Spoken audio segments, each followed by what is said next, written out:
सुना सुना ये धनिया जल्दी ले पुयांगनावा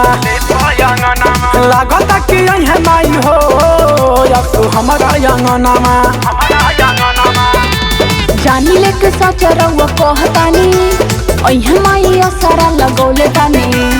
सुना सुना ये धनिया जल्दी ले पुयांगनावा सुना सुना ये धनिया जल्दी ले पुयांगनावा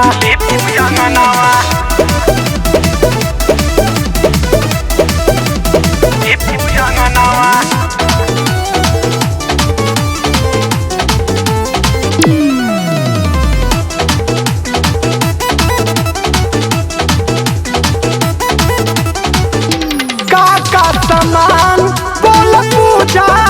के चाहिए मैया मोर आवत होई है सेवा करल चाहिए गैया के घिउआ हम रखले बानी हो 9 दिन पूजा हम भखले बानी हो कैसा बजरिया से ले आई हो लड़की चुनरिया भी ले आई हो। सुना सुना ये धनिया जाली पयांगनावा सुना सुना ये धनिया जल्दी ले पुयांगनावा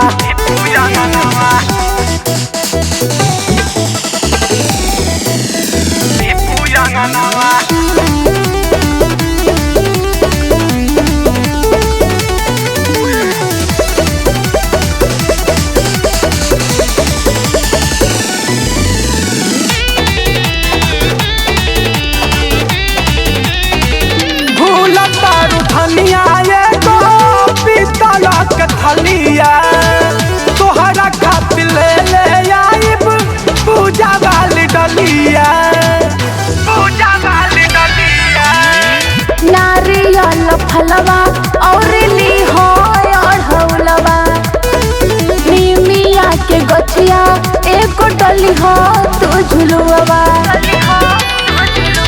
राती जगराता करावल जाई नंदन से भजन गवावल जाई। सुना सुना ये धनिया जाली पयांगनावा सुना सुना ये धनिया जल्दी पयांगनावा।